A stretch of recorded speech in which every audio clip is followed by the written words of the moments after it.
Kitas variantas padeda žmogui išsiugdyti kaip ir tą norą eiti toliau, judėti į priekį ir siekti dar geresnių dalykų.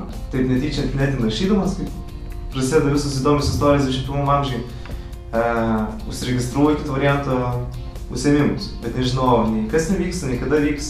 Pagrindinis dalykas, kaip ir dabar įmonėje yra žmonės, tai kitam variantui irgi tai toksai sociumas, kur iš tikrųjų susirinkę daug, viena dalis moksleivių, kurie domisi, ieško savęs, kita dalis lektorių, savanorių, kurie nori padėti tiem žmonėm atrasti save.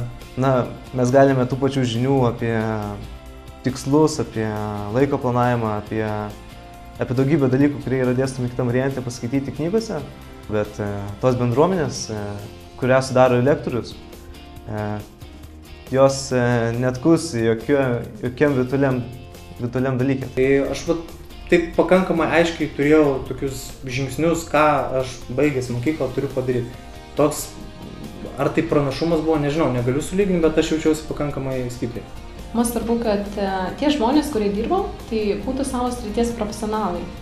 O čia iš tikrųjų buvo išimtis. Išimtis tokia, kad aš pastebėjau tiek pas Augustiną, tiek pas Karolį vieną savybę, kuri man iš tikrųjų yra labai svarbi.